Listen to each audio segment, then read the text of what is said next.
대학교의 믿음의 가족 여러분, 한 주간 평강하셨습니까? 5월도 이렇게 지나갑니다. 지난주 이 시간에 너희는 먼저 그의 나라와 그의 의를 구하라 말씀을 함께 상고했습니다. 자, 오늘은 그 2탄이 되겠습니다. 지난 일요일 날 술람미 뮤지컬 공연을 봤습니다. 이번 공연의 뮤지컬은 바벨입니다. 바벨. 제가 그 공연을 보면서 마음에 와 닿았던 대사가 있습니다. 많이 소유하고 높이 쌓고 그래서 하늘까지 닿은 것 같지만 그 하늘을 뚫고 보니 그곳은 바닥이었다. 그게 핵심 메시지였습니다. 인간 문명이 쌓아 올린 바벨탑, 아무리 높이 성취한 것 같고 아무리 많이 소유한 것 같지만은 여러분, 우리 인생은 그 무엇도 점유할 수 없고 그 무엇도 소유할 수 없음을 우리가 깨달아야 합니다. 나그네의 삶은 점유와 소유의 삶이 아니기 때문에 그렇습니다. 과연 이 땅에서 짧은 인생 살면서 우리는 무엇을 구하면서 살아야 할까요? 오늘 그 화두를 이어가겠습니다. 우리는 태어날 때부터 몸을 가지고 태어나죠. 몸이 따라야 할 이치가 있습니다. 무슨 이치죠? 그걸 생리라고 합니다. 배고프면 먹어야 되고 졸리면 자야 되고, 우리는 아무도 이 생리를 거스릴 수 없습니다. 여러분, 생리를 거스리면 찾아오는 게 있어요. 그게 병입니다. 근데 병도요, 이치가 있더라고요. 무슨 이치죠? 그걸 병리라고 합니다. 여러분, 병도 그냥 막 찾아오지 않는다는 얘기입니다. 그렇죠? 그 몸의 이치가 생리라면은 마음에도 이치가 있지 않겠습니까? 마음의 이치는 뭐죠? 마음의 이치는 심리죠. 심리. 요즘 이 심리가 문제 생긴 사람들이 너무 많습니다. 우울증, 조울증, 그렇죠? 그러면 마음을 초월해서 더 높은 경지에 영의 이치는 뭘까요? 영의 이치는 뭘까요? 이 퀴즈입니다. 괄호 안에 써놓기입니다. 네? 진리. 정답입니다. 자, 동양에서는 진리를 도리라고도 합니다. 우리나라에서는 도리라는 단어를 잘 안 쓰지만은 북녘에서는 도리라는 말을 당신 말이 참 도리 있다 이렇게 얘기합니다. 중국 사람들은 진리라는 말도 쓰고 도리라는 말도 쓰고 거기에 한 걸음 더 나가서 천리라는 말도 씁니다. 하늘 이치. 저는 하늘 이치라는 천리라는 표현을 좋아합니다. 그래서 생리를 거스리고 심리를 파괴하고 하나님 뜻대로 살지 않으면은 중국 사람들이 이렇게 하는 욕이 있어요. 천리가 너를 용납치 아니하도다 이렇게 얘기합니다. 네 글자로 얘기하면 티얼리 날롱 이렇게 얘기합니다. 그렇죠? 이거는 그 사람이 악의 극치까지 갔을 때의 저주에 가까운 욕이죠. 하늘 이치가 너를 용납하지 아니하도다. 어쨌든 몸의 생리, 마음의 심리, 그리고 영의 진리, 이 이치는 분명 존재합니다. 그렇다면 생리에는 무슨 구가 있죠? 욕구가 있습니다. 배고프면 먹어야 되고 졸리면 자야 됩니다. 의식주는 우리의 욕구입니다. 욕구의 본질은 뭘까요? 욕구의 본질은 결핍입니다. 결핍. 채워지면 됩니다. 배고프면, 음식이 채워지면 그 결핍이 해결됩니다. 추우면 옷을 입으면 그 결핍은 해결됩니다. 근데 심리에는 뭐가 있을까요, 그러면? 심리의 결핍은 우리는 그걸 욕망이라고 얘기합니다. 그래서 한자도 다릅니다. 욕자가, 하나는 마음심자가 들어간 욕이고 하나는 마음심자가 들어가지 않은 욕입니다. 마음심자가 들어가지 않은 욕은요, 이쪽은 곡식 곡자고 이쪽은 흠이에요. 흠이 있다 할 때 흠입니다. 그 흠은 부족함이라는 뜻입니다. 결국 모든 욕구와 욕망의 본질은 결핍이라는 것입니다. 자, 그러면은 퀴즈입니다. 뭐 맞추면 될까요, 위에는? 생리는 욕구고 심리는 욕망이라면, 근데 이 우리의 마음의 욕망, 부족함은 어디서 오냐면요, 물질의 결핍에서 오는 게 아닙니다. 지금 우리가 물질의 결핍의 시대에서는 이미 벗어난 것 같습니다. 그렇죠? 마음의 이 욕망은 어디서 생기냐면 비교에서 옵니다. 비교. 우리가 아무리 많이 소유해도 누구랑 비교했을 때에 그 사람이 나보다 더 많이 가지고 더 잘 나오면은 우리는 거기서 열등감을 느낀다는 거죠. 결국 욕망의 본질은 결핍임과 동시에 부지족, 만족함을 모르는 데서 오는 것이라는 것입니다. 결국 욕망의 본질은 무지죠. 무지. 그러면 진리는 뭘까요? 진리는 무욕입니다. 여러분, 다윗이 가장 궁핍하고 가장 결핍할 때에 여호와는 나의 목자시니 내게 부족함이 없도다 라고 노래합니다. 여러분, 이러한 만족함을 아는 이 무욕은 어디서 오냐면은 바로 진리를 깨달았을 때, 하나님이 나의 아버지라는, 그래서 그 아버지께서 내가 필요한 모든 것을 이미 예비하셨고 충족하셨고 제공하고 계신다는 그 진리를 깨달았을 때에 오는 감탄이라는 것입니다. 자, 그렇다면 이 욕구를 채우기 위해서 우리가 뭐를 해야 되죠? 이 욕구를 채우기 위해서는 우리가 움직여야 합니다. 움직여야 되죠. 그걸 노동이라고 합니다. 요즘 사람들은 노동을 별로 안 좋아해요. 그래서 주라고 운동합니다. 짐에 가가지고 운동하죠. 노동 상실의 시대입니다. 노동이 천시되는 시대입니다. 일획천금을 꿈꾸는 불안당의 세대라는 것입니다.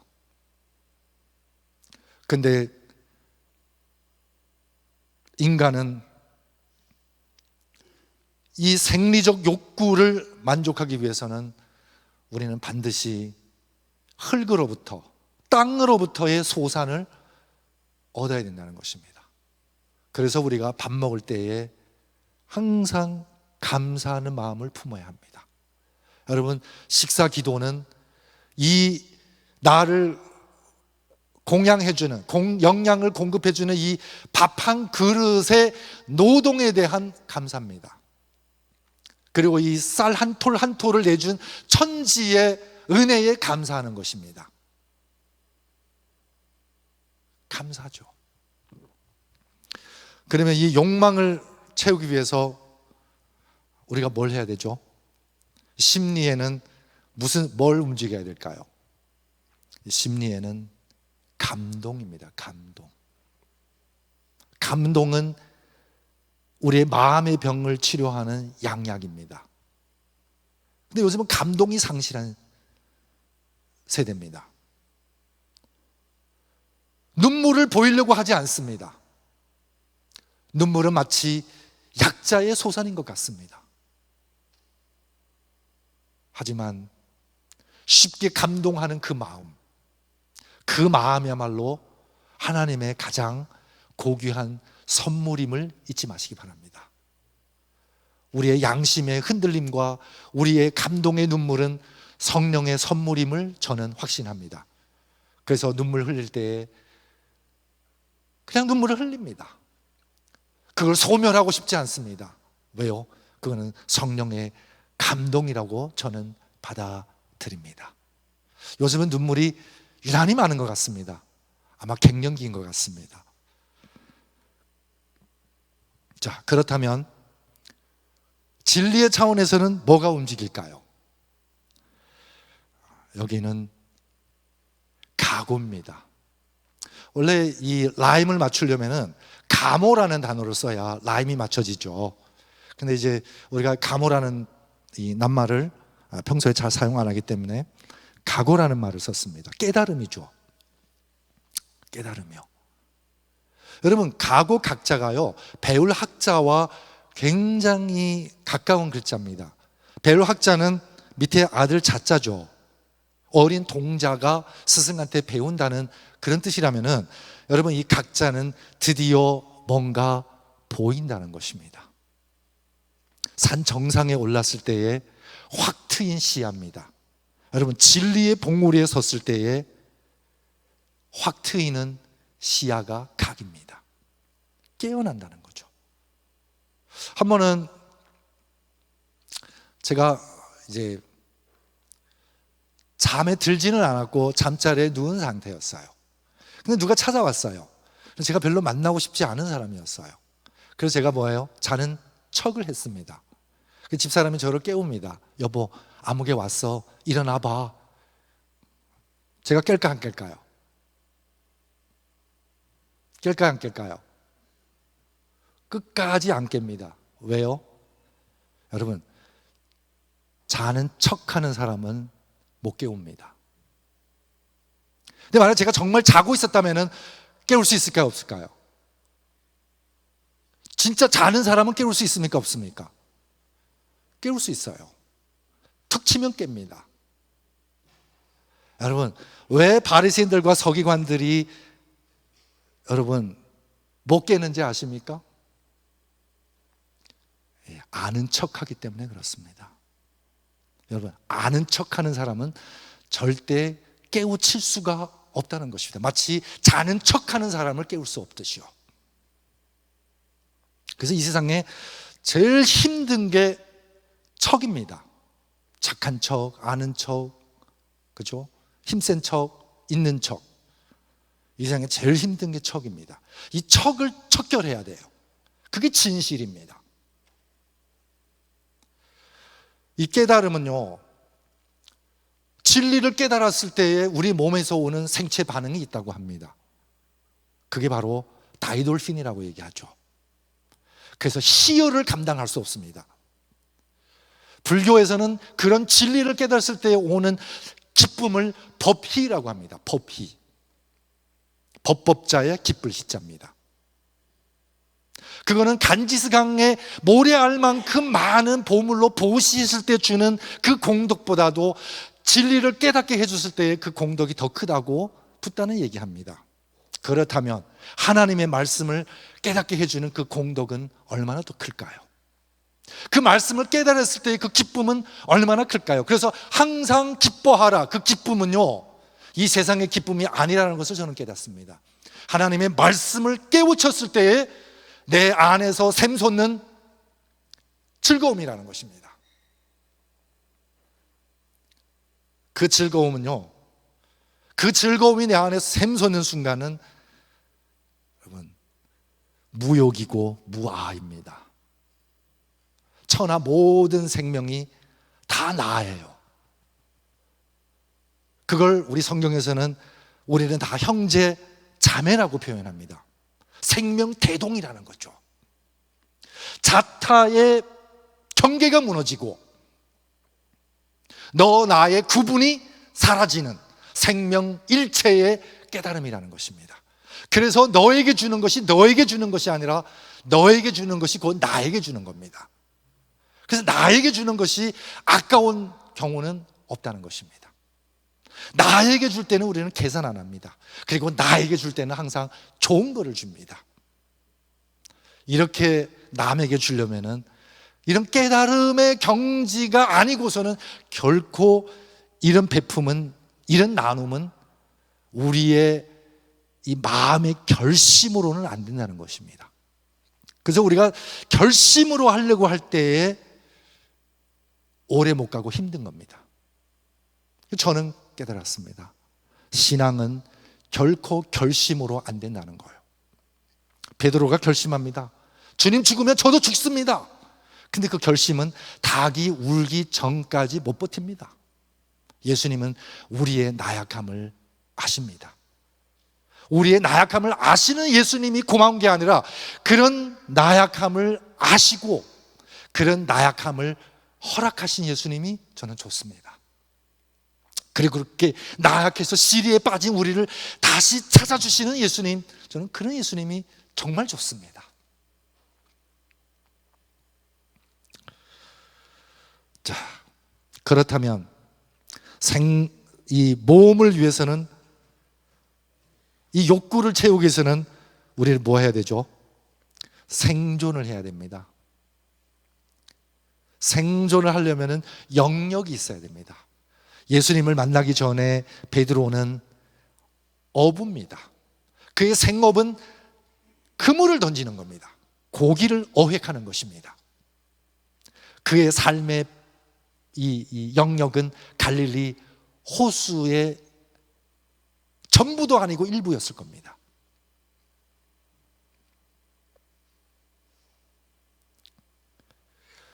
생존은 영역입니다. 모든 동물들은 생존을 위해서 영역을 사수해야 합니다. 영역을 표시하고 영역을 사수하기 위해서 침범하는 그 어떤 존재와 동족끼리도 피터지게 싸워야 합니다. 왜? 생존이기 때문에. 근데요, 생존하기 위해서 영역을 확보하지 않습니까? 그러면 그 확보한 영역이 또한 우리를 묶어둡니다. 죽을 때까지 이 영역에서 한 발도 벗어나지 못한다는 것입니다. 우리가 이 땅에서 영역을 긋고 소유하잖아요. 그러면 그 영역이 우리를 묶어두고 그 소유가 역으로 우리를 소유합니다. 그러면 심리를 위해서는 우리가 뭐 해야 되죠?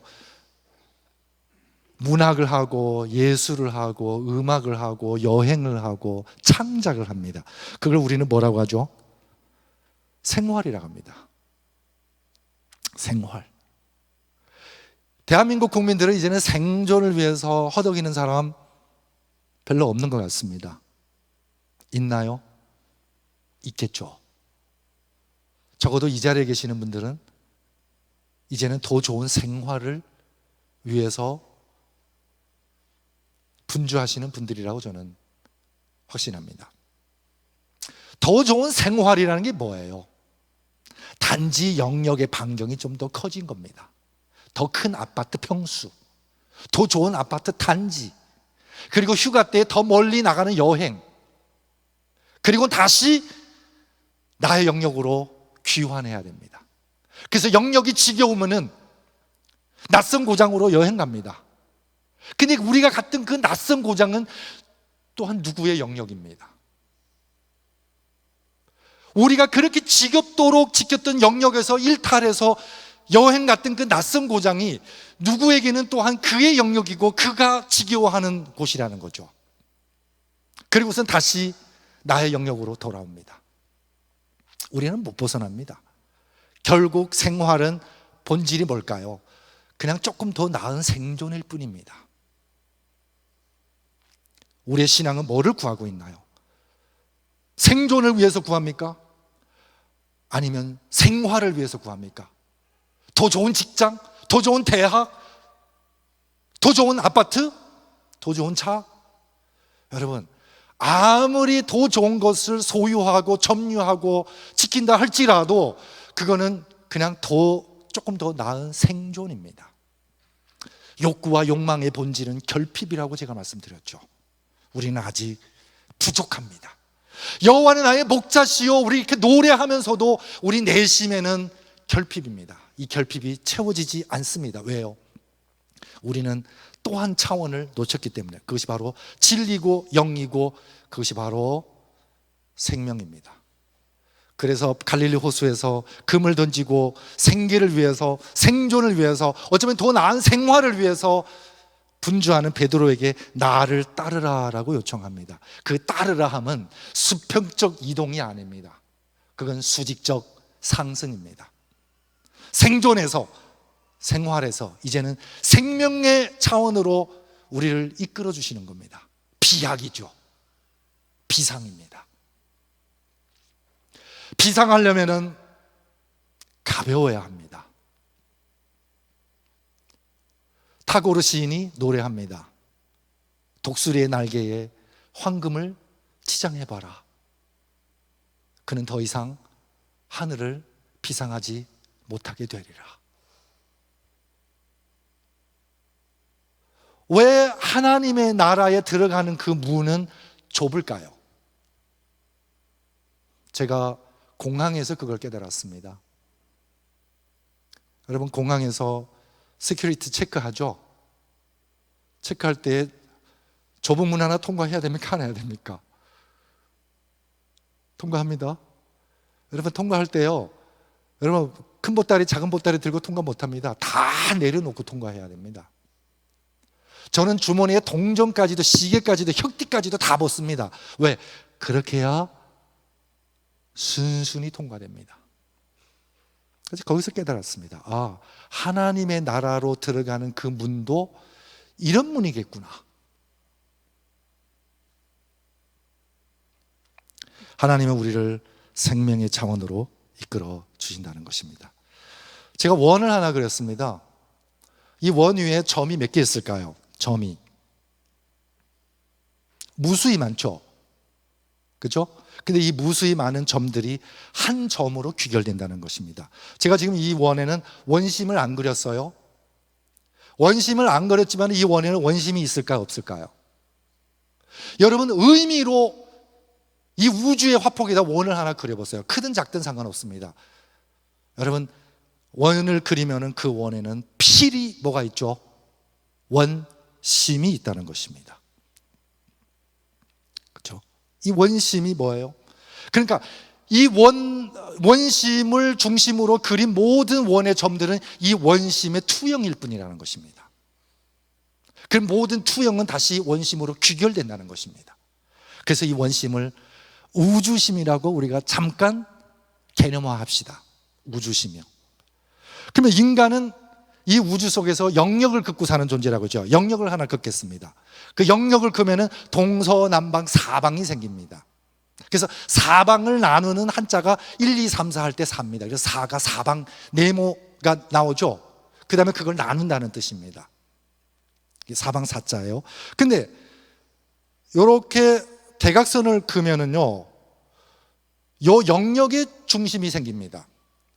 근데 그 영역의 중심도 우주의 중심과 두 개의 심이 아니고 하나의 심이라는 것입니다.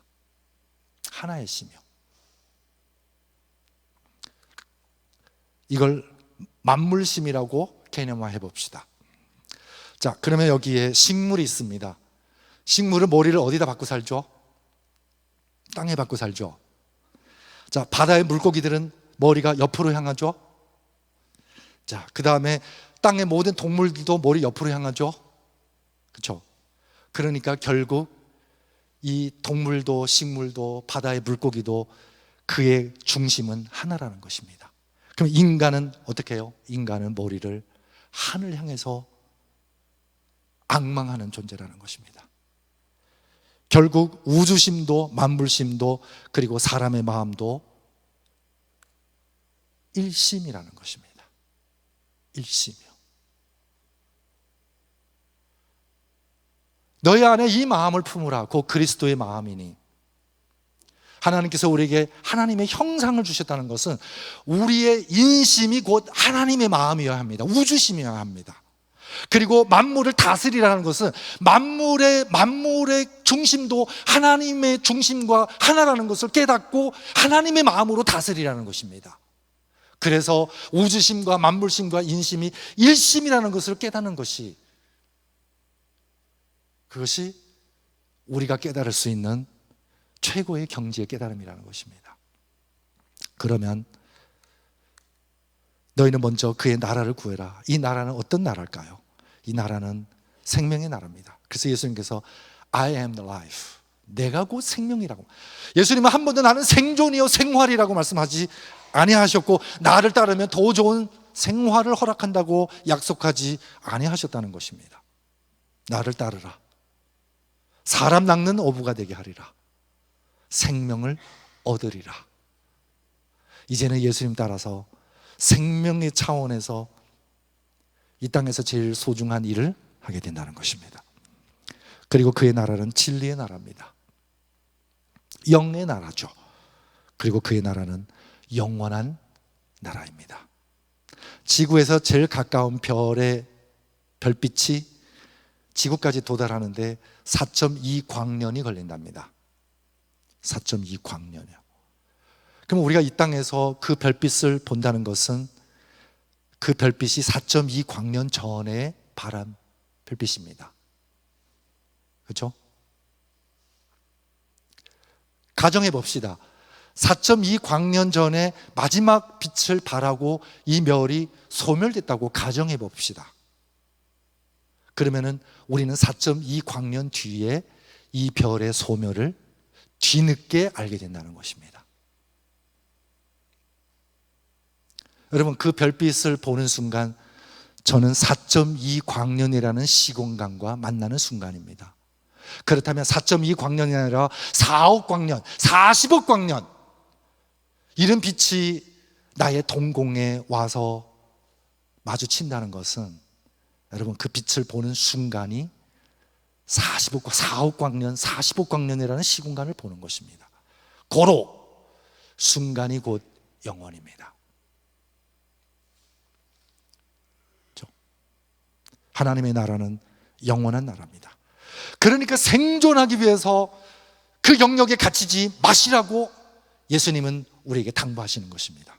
그런 거 걱정하지 말고, 그런 거 추구하기 전에 먼저 내가 너희를 이끌고 너희를 높이는 그 차원과 그 경지에서 한번 내려다보라는 것입니다. 그 경지에서 내려다보니까 우리가 그렇게 애지중지했고, 그렇게 애걸복걸했고, 그렇게 환실했던 그 생존과 생활이, 그 본질이 뭔지 그때서 비로소 보인다는 것입니다. 그리고 그의 의를 구하라는 거죠. 의는 곧 리입니다. 물리이고 심리이고 천리입니다. 우리가 하나님의 뜻을 깨달으면은 이 세상 모든 이치를 꿰뚫게 됩니다. 성령 충만한 사람은 모든 것을 꿰뚫는다는 그 약속대로. 그렇죠? 그래서 예수님께서는 우리를 이 세상의 생활과 생존을 위해서 나를 따르지 말고, 나는 너희를 생명의 차원으로 이끌어 주려고 이 땅에 왔노라 라고 말씀하시는 겁니다. 그분 따라서 우리가 정말 그분이, 예수님께서 우리에게 깨닫고 하자는 진리를 깨닫고, 예수님께서 우리에게 하라고 분부하신 생명의 일을 하고, 그렇죠? 그렇게 지순의 차원에서 이 땅을 내려보면은 우리는 이 땅에서 아무 부족함이 없다는 것을 고백하게 됩니다. 여호와는 나의 목자시니 내게 부족함이 없나이다. 부족함이 없는 우리에게 이 땅에서 더 구할 무엇이 있겠습니까? 더 염려할 무엇이 있겠습니까? 우리는 더 이상 결핍한 존재가 아니고 하나님 안에서 만족하고 자족하고 항상 기뻐하는 존재가 되어 있기 때문입니다. 오늘 말씀 마치겠습니다.